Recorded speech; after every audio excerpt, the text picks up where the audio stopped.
Cheers!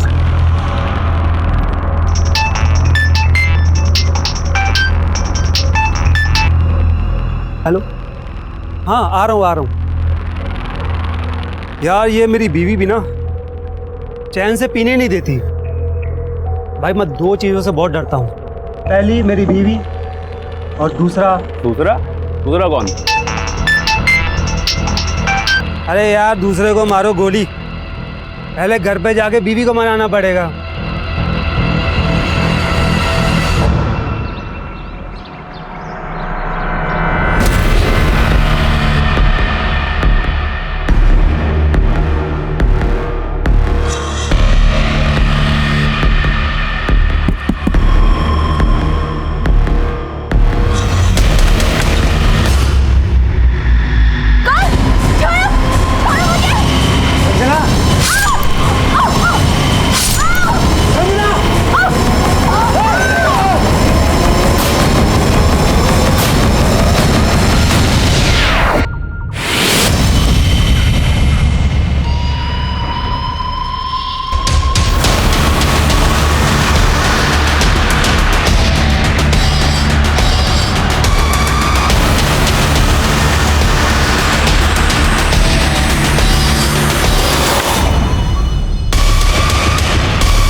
नमस्कार, मैं senior inspector Abhimanyu Jindal crime petrol Dastak में आप सभी का स्वागत करता हूं। सच्चा इंसान झूठ बोलने से डरता है और झूठ बोलने वाले इंसान को सच भी डरा देता है। डर वो बला है जो किसी भी इंसान से अपराध भी करवा सकता है। पर मनीष अपने जिस दूसरे डर का जिक्र कर रहा था, वही डर मनीष और उसकी पत्नी संजना की हत्या का कारण बना और उनकी हत्या के 2 साल के बाद भी उनके हत्यारे बेखौफ होकर आम लोगों के बीच आजाद घूम रहे थे। मनीष और संजना की हत्या के इस केस ने कई और ऐसे गुनाहों की जमीन तैयार की थी जो मेरे सामने आने वाले थे, जिनकी असल तह तक पहुंचना मेरे और मेरी टीम के लिए एक बहुत बड़ा चैलेंज था।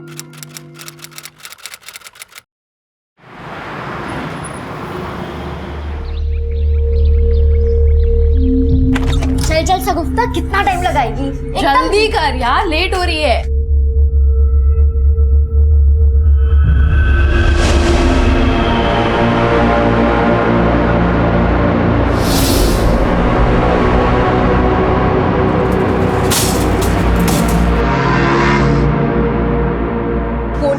बैटिंग के लिए डिजाइन की गई है, हाई स्कोरिंग गेम है शगुफ्ता। अरे पागल, तू अभी से क्यों एक्साइटेड हो रही है? पहले स्टेडियम तो पहुंच जाए।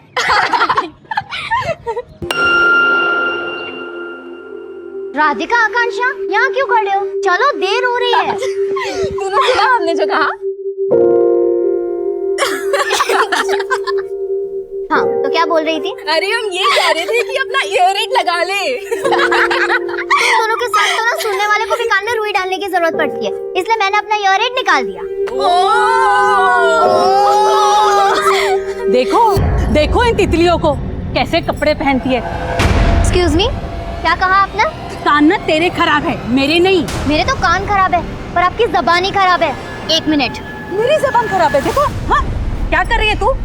अगर हिम्मत है तो ऑन कैमरा बोल के दिखाइए, आखिर दुनिया भी तो देखे आपकी सोच कैसी है। कहाँ? एक सेकंड आंटी, बोलो ना। अरे छोड़, कैमरे पे बोल के जाइए ना।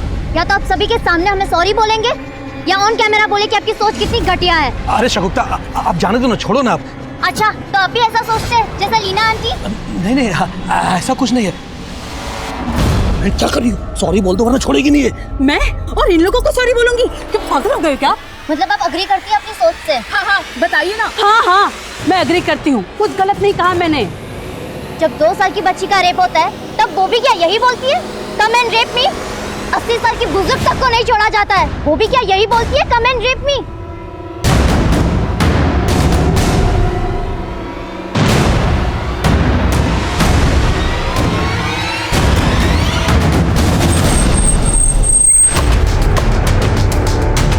रघुवीर, सेजल, लेट्स गो।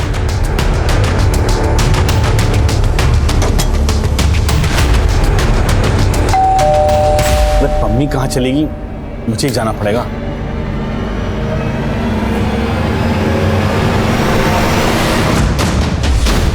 घर के सारे दरवाजे खिड़कियां लॉक कर दो। अरे सर कौन है आप जो मेरे घर में घुसे चले आ रहे हैं? अरे ये सब ऋषि चोपड़ा, आईटी डिपार्टमेंट। आपके घर का सर्च वारंट। जिस बात का सर्च वारंट? इनकम से ज्यादा संपत्ति। हमारे पास सारा ऑडिट है परमवीर जी। आप प्रोफेशन से कॉलेज प्रोफेसर हैं और प्राइवेट कोचिंग इंस्टीट्यूट भी रन करते हो। यहाँ का लैंडलाइन डिस्कनेक्ट कर दो, जितने भी मोबाइल फोन से सब ले लो। Sir mobile.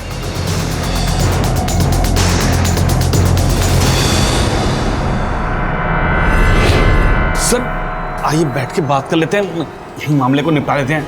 जैसा आप कहोगे हम वैसे ही करेंगे। प्लीज आप प्लीज बैठ के। मुझे रिश्वत देने की कोशिश कर रहे हैं आप?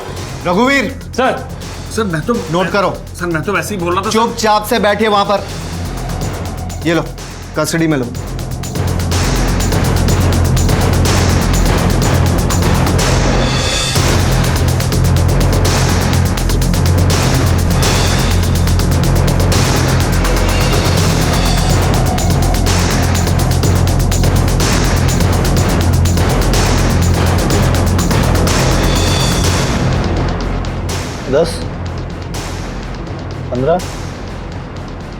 रघुवीर यहाँ के सीसीटीवी का डीवीआर कलेक्ट करो।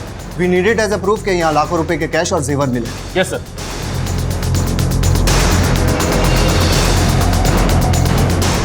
सर यहाँ पे साइन कीजिए प्लीज। सर प्लीज साइन कीजिए। कल सुबह 10 बजे आप मेरे ऑफिस पर रिपोर्ट करेंगे और भागने की कोशिश मत करना, आप पर नजर रखी जा रही है। All of you come.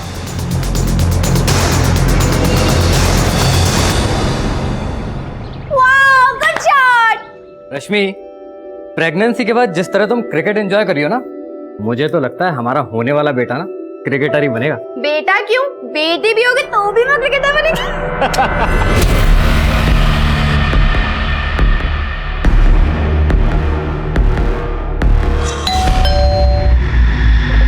मैं बोलता हूँ।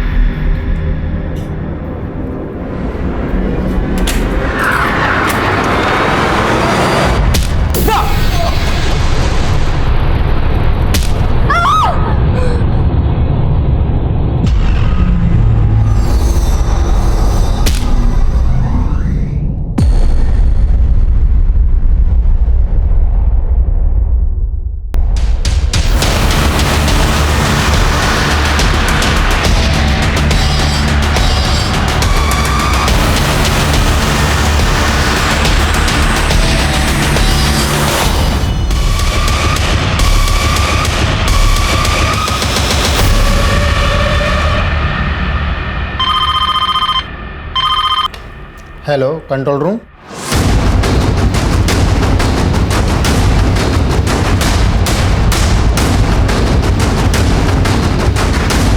पीछे हटिए, पीछे पीछे पीछे।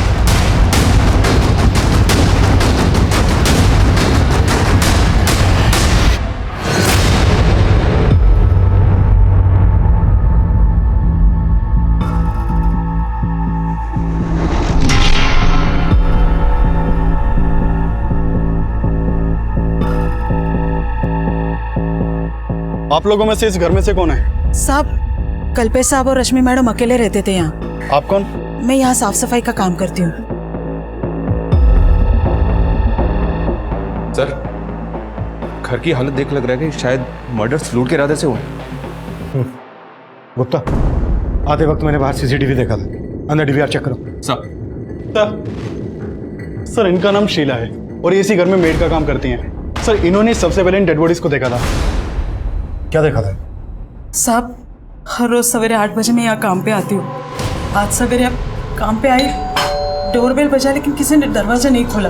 मैडम ने एक चाबी मेरे पास दे के रखी थी। मैंने उस चाबी से दरवाजा खोला और देखा तो मैडम। नाम क्या है तुम्हारे साहब और मैडम का? कल्पेश ठाकुर और रश्मि मैडम। मैडम की तो अगले महीने डिलीवरी होने वाली थी और अचानक से ये कल्पेश ठाकुर करते क्या थे? बिल्डर थे, पंजाबी बाग में उनका ऑफिस है। अच्छा, इनके किसी रिश्तेदार को जानती हो? नहीं सर, मैं किसी को नहीं जानती। अभी फिलहाल 6 महीने से इनके यहाँ काम कर रही हूँ।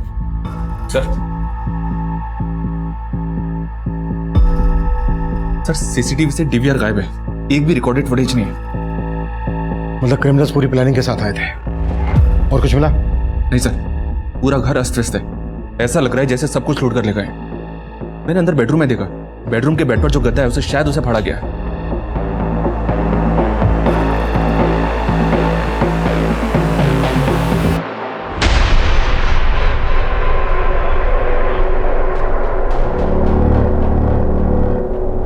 घर में लूट हुई है ये तो समझ में आ रहा है, लेकिन ये गद्दा फाड़ने का चक्कर समझ में नहीं आ रहा है।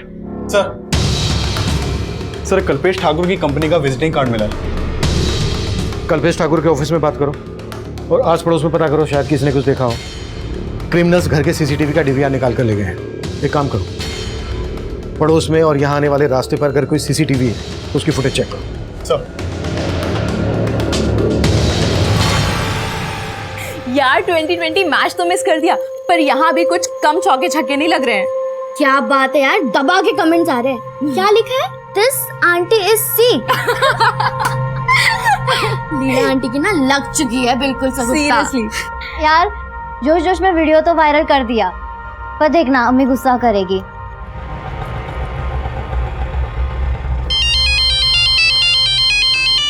लाइए 200 रुपए।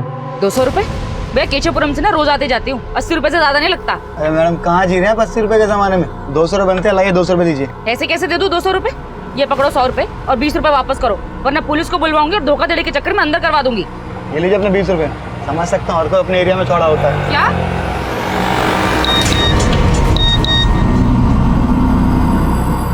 जब 2 साल की बच्ची का रेप होता है तब वो भी क्या यही बोलती है, कम एंड रेप मी? 80 साल की बुजुर्ग तक को नहीं छोड़ा जाता है। कहीं मुंह दिखाने लायक छोड़ा नहीं तुमने। यार जरूरत थी ऐसा मोबाइल में बोलने की? ये सब आपकी गलती है, आप ही हो जड़ इस सब की। अच्छा, गलती करो तुम और जड़ मैं।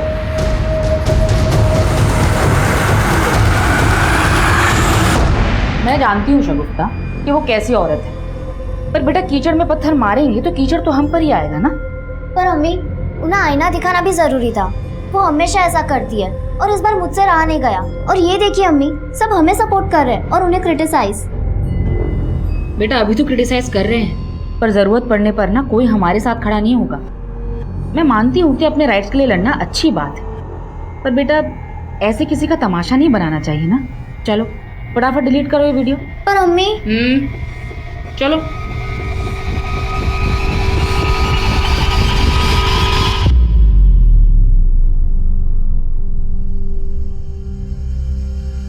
ये तो कल्पेश ठाकुर के घर की तरफ गए थे। बेडरूम के गद्दे का फटा हुआ मिलना और यहाँ घर के बाहर जो गाड़ी है उस पर इनकम टैक्स डिपार्टमेंट भारत सरकार लिखा हुआ है। सर कहीं आईटी रेड का चक्कर तो नहीं?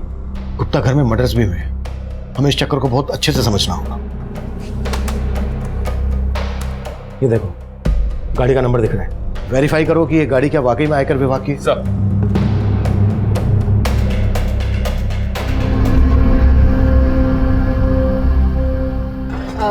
भैया वो चलेंगे? अरे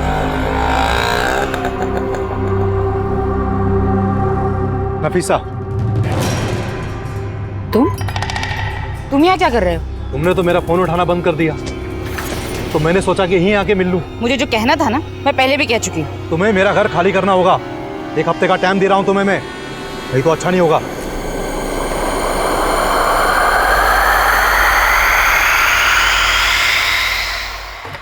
मैं कम सर? यस कम इन। सर मैंने गाड़ी के उस नंबर को वेरीफाई किया, नंबर फेक है। मतलब क्लियर हो गया है कि क्रिमिनल गवर्नमेंट ऑफिसर बनकर आए और उन्होंने मर्डर और लूट को अंजाम दिया। मैं कम इन सर? कम इन। सर कल्पेश की कंपनी ठाकुर कंस्ट्रक्शन के मैनेजर विक्रांत सिंह को बुला लिया है।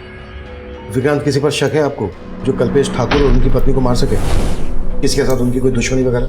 सर मुझे तो ऐसा कभी कुछ लगा नहीं, मैं तो खुद हैरान हूँ इस सबसे। क्रिमिनल्स इस गाड़ी से कल्पेश ठाकुर के घर गए थे। कुछ अंदाजा है कौन गया होगा इससे? नहीं सर। कल्पेश के घर से सिर्फ कैश ही नहीं लूटा गया है, बल्कि उनके बेड का गद्दा भी फटा हुआ मिला है। क्या वो अपने गद्दे में कुछ पैसा वैसा छुपा के रखते थे? आई मीन ब्लैक मनी वगैरह? सर ये मैं कैसे कह सकता हूँ? मैनेजर थे आप कल्पेश के, उसके इनकम के बारे में अच्छे से पता होगा और ये भी पता होगा कि कितने पैसे को फेयर दिखाना है और कितने को ब्लैक मनी। सर ये मैं कैसे? अगर कुछ भी छुपाया ना हमसे तो बाद में भारी पड़ सकता है। सर आप सही कह रहे हैं, कल्पेश सर टैक्स की काफ़ी चोरी किया करते थे, बहुत ज़्यादा ब्लैक मनी थी उनके पास में, लेकिन सर वो थे बहुत जुगाड़ू, ले दे के कैसे भी एडजस्ट कर लिया करते थे। पहुंचा देना अनिल जी के। सर टैक्स की चोरी तो सभी करते हैं, लेकिन वो हद से ज़्यादा करप्ट थे और इसीलिए मैं उनकी जॉब छोड़ने वाला था। 5 साल से वहाँ काम कर रहे थे, और मर्डर होते ही जॉब भी छोड़ने लगे। लेकिन सर समझ रहा हूँ मैं क्या कहना चाह रहे हो। अब हमें ये बताओ कि कल्पेश की फैमिली में कौन कौन है। सर उनके एक बड़े भाई हैं, लेकिन वो कनाडा में रहते हैं। और हाँ, रश्मि भाभी की माँ भी हैं जो इंदौर में रहती हैं। शर्मा, डिटेल्स ले लो। सर आइए। सर इसकी बातों से तो ऐसा ही लग रहा है जैसे कल्पेश ने फटे हुए गद्दे में अपनी ब्लैक मनी छुपा के रखा होगा। लेकिन ये बात क्रिमिनल्स को कैसे पता चली? शबरी, इसमें आईटी ऑफिसर्स इन्वॉल्व हैं। गुप्ता, आईटी डिपार्टमेंट से कल्पेश के केस को समझो। सर क्या बात है अम्मी, 10 बजे और अभी तक आप बिस्तर में हैं?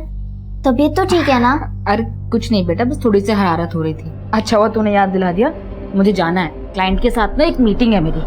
तबीयत ठीक नहीं तो आराम कर लीजिए। बेटा आराम की फुर्सत कहाँ है? हाँ पर अम्मी, अब मैं भी आपका हाथ बटाना चाहती हूँ। आकांक्षा ने मुझे बताया था एक पार्ट टाइम जॉब के बारे में, कॉलेज के साथ साथ वो भी कर लूंगी। नहीं बेटा, इस सब की कोई जरूरत नहीं है, तू बस अपनी पढ़ाई पर ध्यान दे, बाकी सब मैं संभाल लूंगी।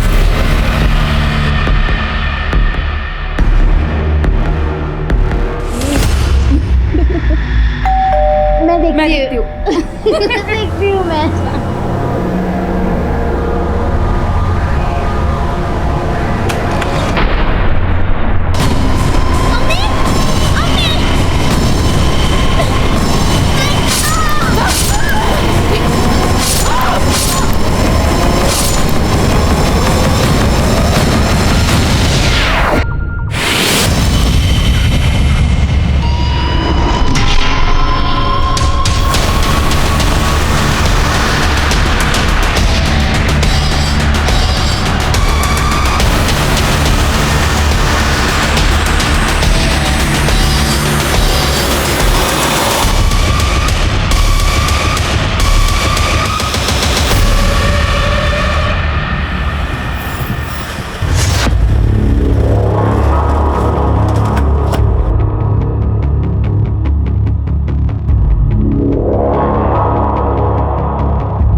कल्पेश ठाकुर कंपनी का मालिक? हाँ, मैं उसे बहुत अच्छे से जानता हूँ। इस कल्पेश के बारे में और क्या क्या जानते हैं, क्या मैं जान सकता हूँ? एक नंबर का करप्ट बिजनेसमैन था वो। उस जैसे टैक्स पेयर पर हमारी हमेशा नजर रहती थी। टैक्स चोरी के अलावा कुछ और सोचता ही नहीं था। वो हमारी रडार पर बहुत दिनों से था और हमने उसके यहाँ रेड भी प्लान किया था अगले हफ्ते। अगले हफ्ते? हाँ। अगर आपने अगले हफ्ते रेड प्लान की थी तो फिर ये लोग कौन हो सकते हैं? ये देखिए, वो लोग भारत सरकार की गाड़ी में आए थे। गाड़ी का नंबर फेक है, but we are pretty sure कि कल्पेश और उसकी वाइफ का मर्डर उन लोगों ने ही किया है। घर से सब कुछ लूट के ले गए, यहाँ तक कि बेडरूम का गद्दा भी फटा हुआ था। मैं इनके बारे में कुछ नहीं जानता, लेकिन हमें पता चला है कि कल्पेश सिर्फ टैक्स चोरी नहीं करता था बल्कि रिश्वत भी देता था। कहीं ऐसा तो नहीं इस इल्लीगल लेन देन की वजह से डिपार्टमेंट में कोई झगड़ा? आप कहना क्या चाहते हैं ऑफिसर? मेरे डिपार्टमेंट में ऐसा कुछ भी नहीं होता है। तो हो सकता है कि आपके डिपार्टमेंट से इंफॉर्मेशन लीक हुई कि आप कल्पेश के घर पे रेड मारने वाले हैं और इसी बात का उन क्रिमिनल्स ने फायदा उठा के ये कांड कर दिया। ये सब बातें बहुत ही कॉन्फिडेंशियल होती हैं officer, and I am sure कि मेरे डिपार्टमेंट से ऐसा कुछ लीक हो ही नहीं सकता है।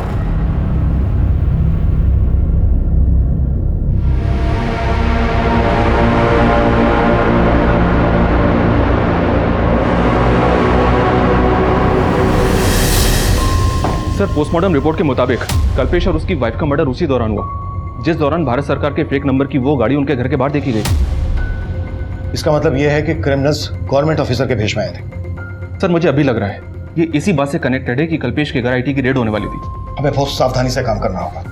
पता लगाओ सज्जन सिंह के अलावा इस बात को वहां और कौन जानता था। आईटी वाले हैं, उन्हें किसी भी तरह से इस बात की भनक नहीं लगनी चाहिए कि हमने काम को किस तरह से कर रहे हैं और हम इन्वेस्टिगेट किस एंगल में कर रहे हैं। मैं कम इन सर? यस कम इन। सर, मैंने कल्पेश के घर के बाहर की पिछले कुछ दिनों की एक्टिविटीज चेक की। वारदात से एक दिन पहले वहां के सीसीटीवी में कुछ सस्पिशियस नोटिस किया मैंने। ये वहां का फुटेज है सर।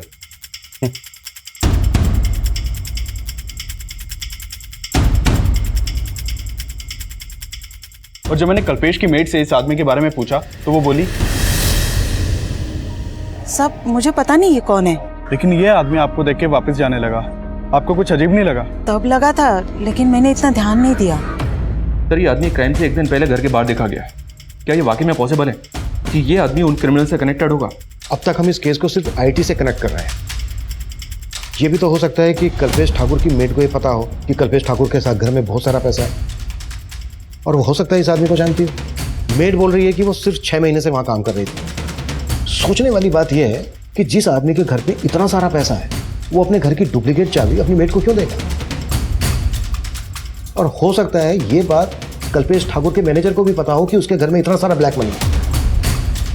हमें हर एंगल पे काम करना है। Yes sir. नहीं कमिंग सर। कमिंग सर, संजीवनी सोसाइटी के सेक्रेटरी का फोन आया था। उसकी बातों से लग रहा है कि मामला काफी सीरियस है। कैसा मामला? सर नमस्ते सर। सर मेरा नाम राजन है, मैं इस सोसाइटी का सेक्रेटरी हूँ।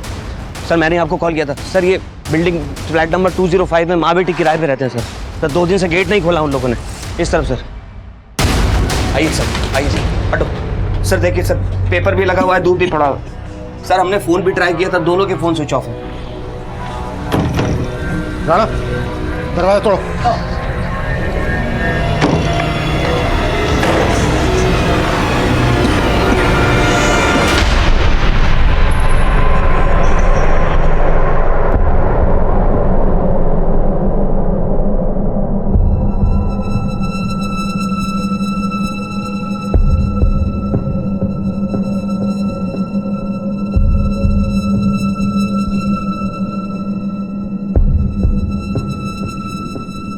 गुप्ता सर। बहुत ही ब्रूटल मर्डर है। ऐसा लग रहा है किसी ने गहरी दुश्मनी निकाली है इनसे। सर मैं लूट के भी सहने सर। कल्पेश ठाकुर और उसकी बीवी के मर्डर के जैसा एमओ लग रहा है। सेक्रेटरी बता रहा था कि ये दोनों माँ बेटी यहाँ रेंट पर रहती थी। कल्पेश ठाकुर की बीवी रश्मि की बॉडी पर ज्वेलरी थी। इनकी बॉडी पर ज्वेलरी नहीं है। देखो कानों पर ब्लड है, कानों से भी ज्वेलरी खींची गई है, उंगलियों से अंगूठी निकाल ली गई है। फिर भी इन दोनों माँ बेटी का प्रोफाइल पता करो और बिल्डिंग के सीसीटीवी से चेक करो कि यहाँ पर भी भारत सरकार की वो गाड़ी देखी गई है क्या। सर सर ये लेडी का नाम नफीसा है और ये एक लॉयर थे सर, और उनकी बेटी वो शगुफ्ता, वो यहीं कॉलेज में पढ़ते हैं। तकरीबन 1.5 साल से ये लोग यहाँ रह रहे थे। और शगुफ्ता के फादर? सर वैसे उनको कहीं देखा नहीं, शायद वो विडो थी। फ्लैट का मालिक कौन है? सर मंजीत सिंह, ये संत नगर में रहते हैं। मंजीत का नंबर ले लो इनसे। और किस किस का आना जाना था? सर शगुफ्ता की 2 फ्रेंड्स है, आकांक्षा और राधिका। ज्यादातर वो ही यहाँ आती जाती रहती है। पिछले 2 दिन में किसी को देखा था आते जाते? हाँ सर, 2 दिन पहले मैंने एक डिलीवरी बॉय को देखा था, इनके घर की डोरबेल बजा रहा था। कौन डिलीवरी बॉय? वो मुझे नहीं मालूम सर। सर पूरी बिल्डिंग के सीसीटीवी खराब है और बिल्डिंग में 1 हफ्ते से सिक्योरिटी गार्ड भी नहीं है।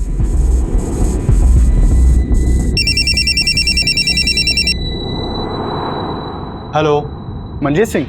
जी हाँ, आप कौन?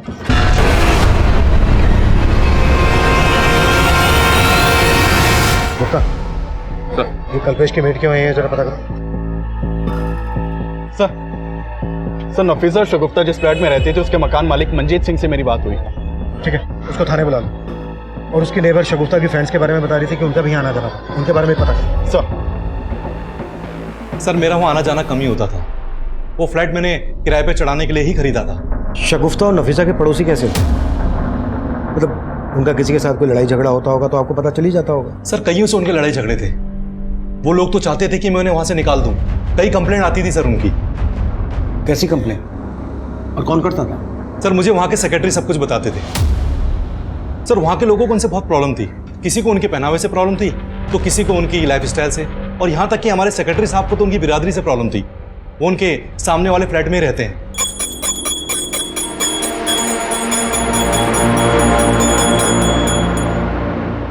ये लोग कैसे हैं, क्या खाते हैं? जहन्नुम बना रखी जगह। अगर ये मांस मच्छी खानी है ना तो अपने घर में खाओ, ये कचरा गंदगी यहाँ नहीं चलेगा। 1 मिनट अंकल। क्या 1 मिनट? एक तो इतना साउंड बढ़ा रखा है कि पूरी सोसाइटी बहरी हो जाए। सॉरी अंकल, मैंने ईयररिंग नहीं लगा रखा था। What sorry? ये तमाशा बंद करो मुझे। ये कचरा कौन उठाएगा, तुम या तुम्हारी माँ? तमीज से बात कीजिए अंकल। अब तमीज तो तुम्हें मैं सिखाऊंगा तुम्हारे ही अंदाज में। करता हूँ तुम्हारे लैंडलॉर्ड को फोन और निकलवाता हूँ तुम माँ बेटी को यहाँ से बाहर। तू देख। हाँ राजन भैया। मंजीत भाई, हमारी बिरादरी वाले होकर आपने ये किसको किराए पे घर दे दिया अपना? आप इनको बाहर निकालो अभी के अभी। हमारी बिरादरी वाले किराएदार नहीं मिल रहे आपको क्या? सर ये आए दिन की टेंशन थी, पर मैं उन्हें ऐसे कैसे निकाल सकता था? सर मैं तो इन सब बातों को मानता भी नहीं हूँ। साहब मैं उस बिल्डिंग में और आसपास के बिल्डिंग में कई फ्लैट्स में काम करती हूँ। शगुफ्ता और नफीसा के यहाँ भी काम करती हो? नहीं साहब, मैं उनको जानती तक नहीं। तो उनकी बिल्डिंग में किसके यहाँ काम करती हो? मैं लीना मैडम के यहाँ काम करती हूँ, जो तीसरे माले पे रहती है। और ये तो तुम्हें पता ही होगा ना कि तुम्हारे कल्पेश सेठ के घर में कितना पैसा था। कहीं इस बारे में उन क्रिमिनल्स को तुमने तो नहीं बताया था? नहीं साहब, मैं पहले ही बता चुकी है। आप मुझ पे बेकार में शक कर रहे हैं। सर मैंने संजीवनी बिल्डिंग के पास वाली बिल्डिंग के सीसीटीवी फुटेज भी चेक किए, लेकिन भारत सरकार के टैग वाली ऐसी कोई भी गाड़ी नहीं दिखाई दी जैसी कल्पेश के घर के बाहर देखी गई थी। और शगुफ्ता की मां नफीसा भी एक मामूली लॉयर थी, किराए के फ्लैट में रहती थी, उसकी ज्यादा इनकम भी नहीं थी। सर माना दोनों केस सेम एरिया के हैं, लेकिन हो सकता है कि कल्पेश के मर्डर का एमओ इस्तेमाल करके नफीसा और शगुफ्ता दोनों को मारा गया हो। कल्पेश की मेड दोनों केसेस में कॉमन है। लेकिन सर मेड के खिलाफ तो फिलहाल कुछ नहीं मिला, और न ही कल्पेश के मैनेजर विक्रांत के खिलाफ। आईटी डिपार्टमेंट से कोई इन्फॉर्मेशन? तो हमारे इन्फॉर्मर वहां भी लगे हुए हैं,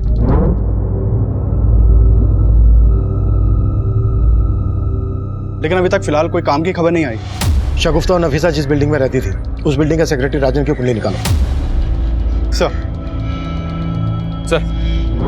एक बहुत चौंकाने वाली बात पता चली है। ये शगुफ्ता और नफीसा जिस फ्लैट में किराए पे रहती थी, 2 साल पहले उसी फ्लैट में ये मनीष गर्ग और उसकी बीवी संजना गर्ग रहते थे।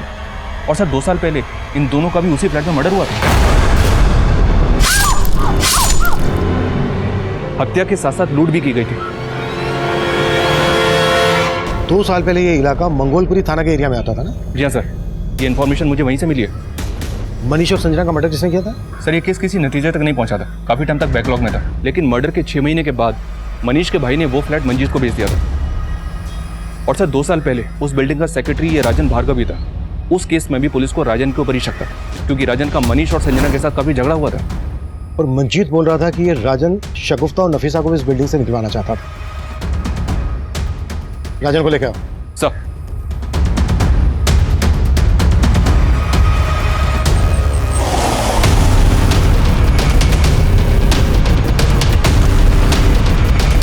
तो तू चाहता ही नहीं था कि कोई तेरे पड़ोस में रहे। शगुफ्ता और उसकी माँ की बिरादरी से प्रॉब्लम थी तुझे, पर मनीष और उसकी पत्नी संजना को क्यों मारा? सर मैंने कुछ भी नहीं किया सर, और उस केस से तो मुझे पहले ही भरी किया जा चुका है। लेकिन हम पूरी तरह से अच्छे से तेरी आरती उतारेंगे। क्या क्या कांड किया तूने? सर मैंने कुछ नहीं किया सर, मैं सच बोल रहा हूँ। सब कुछ बहुत ही प्लानिंग के साथ किया तूने। पहले सिक्योरिटी गार्ड को निकाला, जानबूझकर बिल्डिंग के सीसीटीवी नहीं करवाए ताकि ये कांड कर सके, है ना? आप गलत सोच रहे सर। सर सीसीटीवी फंड की वजह से नहीं हो पाया। आप चाहे तो सोसाइटी का अकाउंट चेक कर सकते हैं। ये सब गणित तो इसलिए जोड़ रहा था ताकि बाद में सफाई में पेश कर सके। नहीं सर, आप गलत शक कर रहे हैं मुझ पर। सर आप लीना और उसके पति को देखिए। सर मुझसे ज्यादा प्रॉब्लम तो उन दोनों को थी। और उस दिन सर आपसे वो कह रही थी कि उसने डिलीवरी बॉय को देखा। सर मैं पड़ोस में रहता हूँ, मैंने नहीं देखा, उसने देख लिया। सर वो साफ झूठ बोल रही। लीना क्यों झूठ बोलेगी? क्योंकि सर शगुफ्ता और उसकी फ्रेंड्स ने उसका वीडियो वायरल कर दिया था। कैसा वीडियो? जब 2 साल की बच्ची का रेप होता है तब वो भी क्या यही बोलती है, कम एंड रेप मी? 80 साल की बुजुर्ग तक को नहीं छोड़ा जाता है। ये वीडियो सोशल मीडिया पे काफी टाइम से वायरल है, और लीना के अगेंस्ट काफी कमेंट्स भी किए गए थे। सर ये लीना वही औरत है जिसके घर में वही मेड काम करती है जो कल्पेश के घर पे करती थी।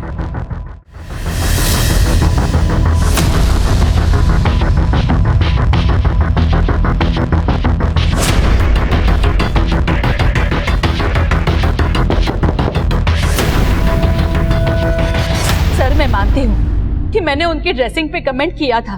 तुमने क्या कमेंट किया था ये बहुतों ने देखा उस वायरल वीडियो में, और उसके बाद सोसाइटी में तुम्हारी क्या इज्जत रह गई थी ये मालूम है हमें। इसी बात का बदला लिया ना तुमने उनसे? नहीं सर, मुझे अपनी गलती का एहसास था।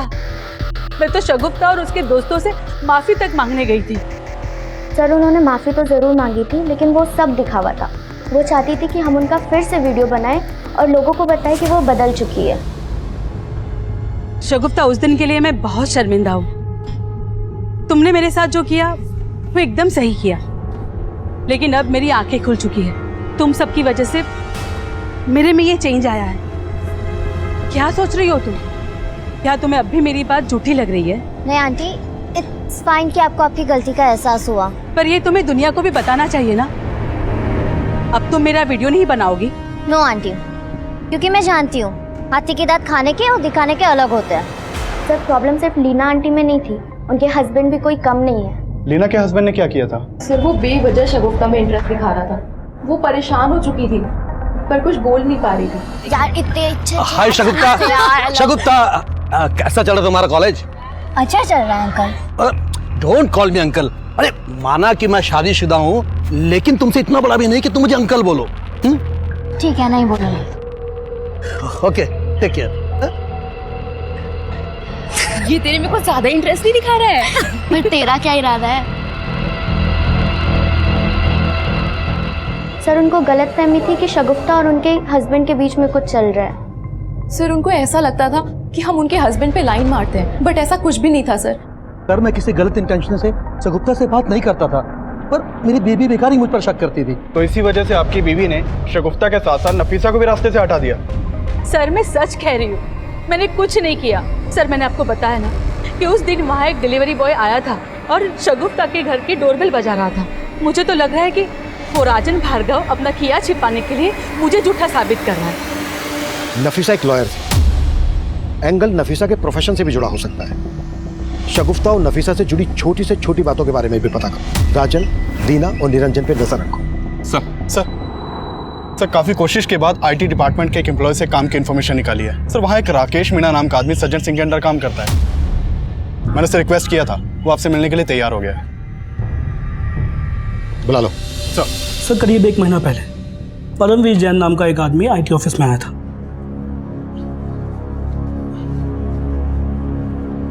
एक्सक्यूज मी सर, ऋषि चोपड़ा जी से मिलना था। 10 बजे का टाइम दिया था मिलने के लिए। Rishi Chopra? Rishi Chopra, IT department. Excuse sir, क्या हुआ? सर, वो आईटी इंस्पेक्टर ऋषि चोपड़ा जी ने सम्मन दिया था और कहा था कि कल 10 बजे ऑफिस में आकर मिले। ऋषि चोपड़ा? जी सर। मगर इस नाम का कोई ऑफिसर यहाँ काम नहीं करता। सर, उनके अंडर में रघुवीर सिंह, सेजल गुप्ता और अतुल शर्मा थे। वो कल मेरे घर आए थे। मगर इन नामों के कोई ऑफिसर हमारे यहाँ काम नहीं करते। क्या? सॉरी सर, मुझे लगता है कि मुझे कुछ गलतफहमी हो गई है। मैं चलता हूँ। रुको 1 मिनट, तुम्हें सम्मन मिला था, इसका मतलब कल तुम्हारे यहाँ रेड हुई थी? नहीं सर, हमारे घर कोई रेड नहीं हुई सर। नाम क्या है तुम्हारा, कहाँ रहते हो? सर, मैंने बोला ना कि मुझे गलतफहमी हुई है, बस मैं चलता हूँ। मेरी बात सुनो सर, सुनो। फिर वो वहां से चंपत हो गया।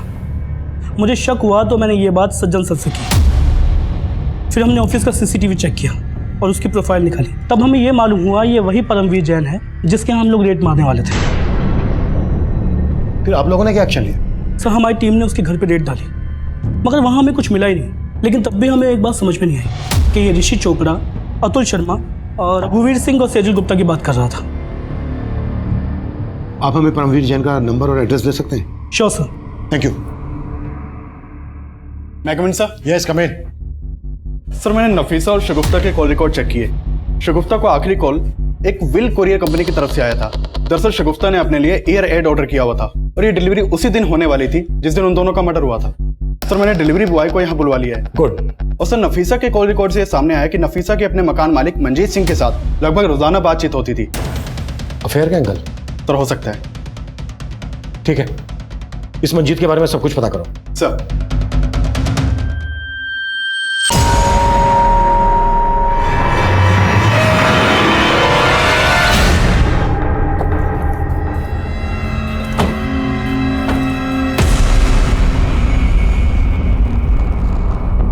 ऋषि चोपड़ा, रघुवीर सिंह, सेजल गुप्ता, अतुल शर्मा, इनको तो जानते ही होगे।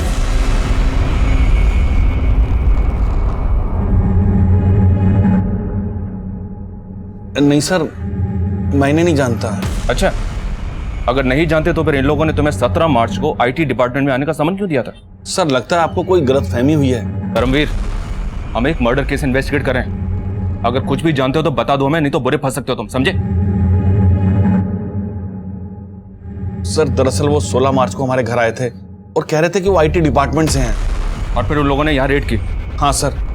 और अगले दिन जब मैं आईटी डिपार्टमेंट गया तो पता चला कि उन लोगों का इस डिपार्टमेंट से कोई लेना देना ही नहीं है। सर, वो लोग बेवकूफ बनाकर हमारे घर से सब सामान लूट कर ले गए और यहाँ तक कि सीसीटीवी कैमरे के डीआरएस भी निकाल कर ले गए।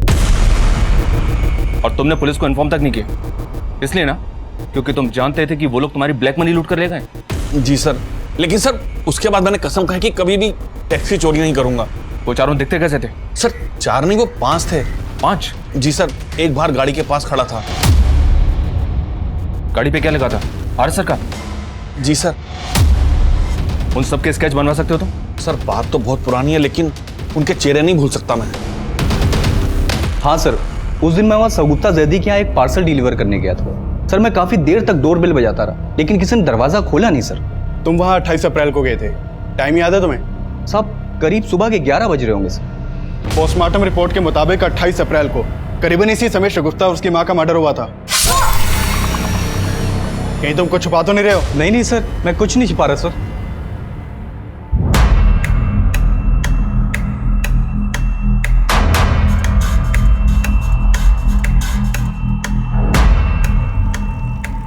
सर ये उन चारों के स्केचेस हैं जिन्होंने परमवीर के घर पर फेक रेड डाली थी और पूरे चांसेस हैं कि ये वही लोग हैं जिन्होंने कल्पेश के घर पर भी फेक रेड डाली थी। अगर ये एक ही हैं तो एक बात समझ में नहीं आ रही है कि इन्होंने इस तरह से परमवीर के घर पर रेड डाली कि उसने बिलीव कर लिया कि ये सब आईटी ऑफिसर्स ही हैं। इन्होंने सब कुछ इतनी सफाई से किया तो फिर कल्पेश और उसकी वाइफ का मर्डर क्यों किया? अब इन केसेस में बहुत कुछ ऐसा है जो इन्हें एक दूसरे से अलग कर रहा है। चल मैं एक काम करो, इन सारे इस केसेस को कल्पेश के घर के बाहर लोगों को दिखाओ और पता करो कि क्या इनको कल्पेश के घर के बाहर देखा गया था, और जिस डिलीवरी बॉय को कल्पेश के घर के बाहर देखा गया था ये भी पता करो कि उस डिलीवरी बॉय को परमवीर के घर के बाहर भी देखा गया था क्या? सर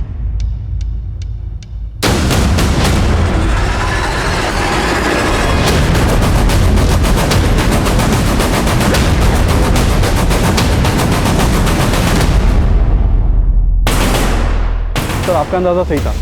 परमवीर के घर जिस दिन फेक रेड हुई उसके एक दिन पहले ये आदमी परमवीर के घर नजर आया था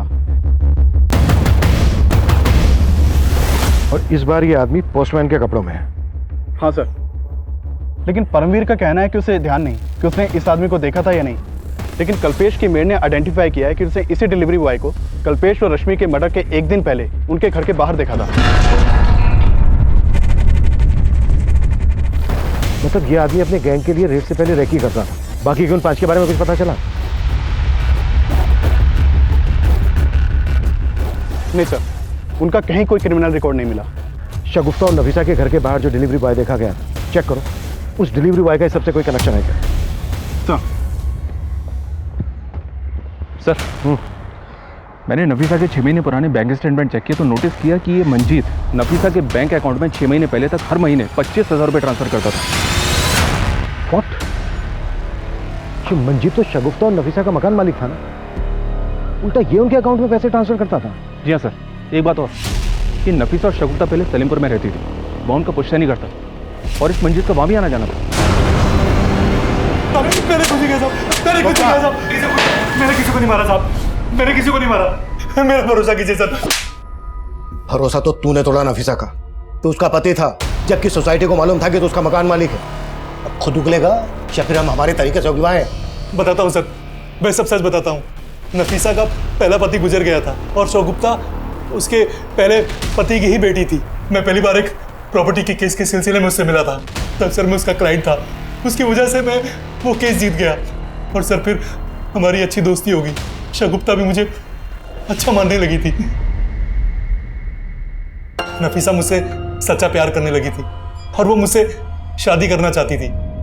हम दोनों ने शादी भी कर ली, लेकिन मैं पहले से ही शादीशुदा था।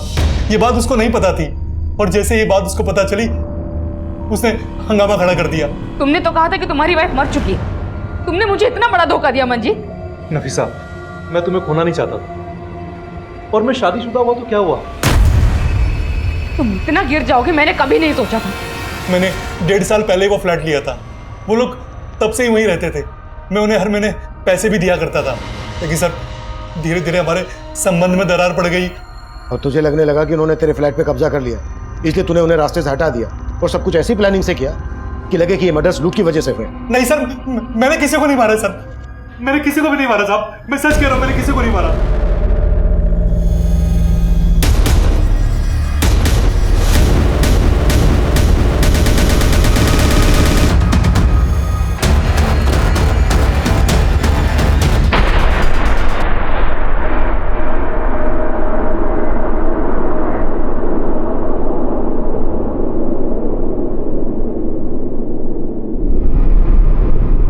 सर ये तो वही आदमी लग रहा है जो उस दिन परमवीर और कल्पेश के घर के बाहर देखा गया था। ये देखिए। इस लाश के मिलने के बाद हमें लगा कि इसकी पहचान से हम बाकी के क्रिमिनल्स तक पहुंच जाएंगे। इस लाश की फोटो और बाकी के 4 क्रिमिनल्स के स्केचेस हमने दिल्ली के सभी थानों में सर्कुलेट किए, लेकिन कोई सफलता हमारे हाथ नहीं लगी। फिर हमने उन खबरी नेटवर्क के जरिए उन तक पहुंचने की लीड भी ढूंढने लगे। इसी कोशिश में हमें पता चला कि जिस आदमी की लाश हमें मिली थी वो आदमी 2 साल पहले तक दिल्ली में मजदूरी करता था और उसका नाम बलराम था, लेकिन उसके आगे पीछे कोई नहीं था। बलराम के जानने वालों से हमें उसका मोबाइल नंबर मिला। उसके कॉल रिकॉर्ड से इस केस में हमें एक अहम लीड मिली, लेकिन हमारी ये कोशिश भी अधूरी साबित होने वाली थी। बलराम के जानने वालों से हमें उसका मोबाइल नंबर मिला। उसके कॉल रिकॉर्ड से इस केस में हमें एक अहम लीड मिली।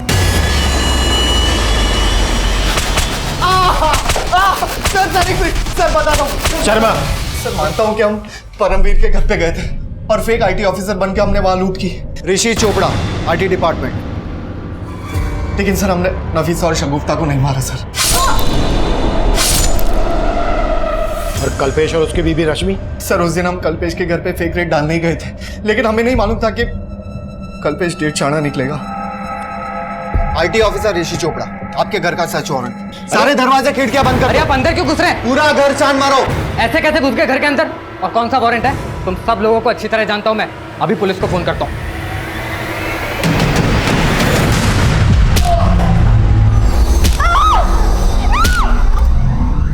हमें उन्हें मारने का इरादा बिल्कुल नहीं था, लेकिन वो अगर आपको फोन कर देता तो हमारी सालों की मेहनत चौपट हो जाती। सालों की मेहनत मतलब?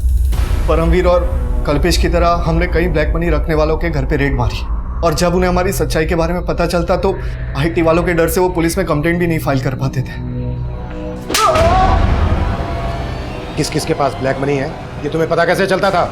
2 साल पहले मनीष नाम के एक आदमी से हमारी बार में दोस्ती हुई थी। फिर आए दिन हम साथ साथ पीने लगे। एक दिन बातों ही बातों में उसने हमें बोला, भाई मैं 2 चीज़ों से बहुत डरता हूँ। पहली मेरी बीवी, और दूसरा कौन है जिससे तेरे जैसा शेर डरता है?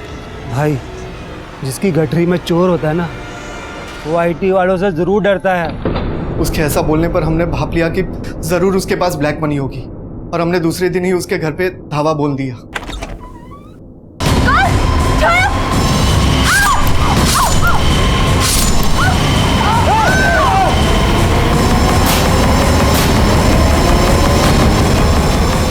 उस केस में हमें कोई नहीं पकड़ पाया था सर। हमें लगा उस तरह से तो जो लोग ब्लैक मनी रखते हैं उनको हम इजीली टारगेट बना सकते हैं। और बलराम तो तुम्हारा साथी था, उसको क्यों मारा? बलराम हमारे लिए टारगेट की रैकी करता था और ब्लैक मनी रखने वालों की इंफॉर्मेशन भी निकालता था। हमें लगा कि हमें से एक बलराम ही है जिस तक आप आसानी से पहुंच सकते हैं, तो सर हम फंस ना जाए उस चक्कर में उसे मार दिया।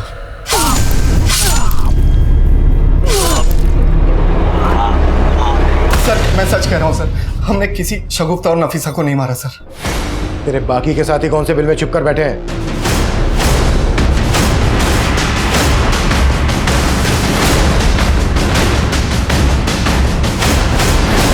कल्पेश और रश्मि ठाकुर के साथ साथ 2 साल पुराना मनीष और संजना मर्डर केस भी सॉल्व हो गया, लेकिन शगुफ्ता और उसकी मां का मर्डर केस अभी भी अनसुलझा था। फिर हमने इस केस को रिविजिट किया। शगुफ्ता और नफीसा से जुड़ी छोटी से छोटी, पुरानी से पुरानी बातों के बारे में पता करना शुरू किया, और हमें एक लीड मिली।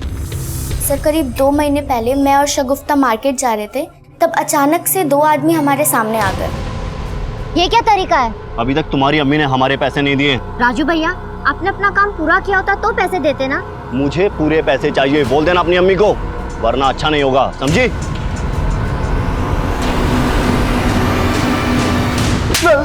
सर बताता हूँ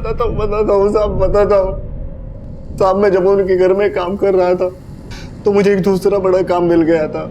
उसका सेट पैसे भी अच्छे दे रहा था सर। मैंने सोचा मैं पहले सेट का काम खत्म कर देता हूँ और बाद में इनका काम कर दूंगा, लेकिन साहब उन्होंने वो काम दूसरे कारीगर से करवा लिया और उन्होंने मेरा बाकी का 6000 भी नहीं दिया।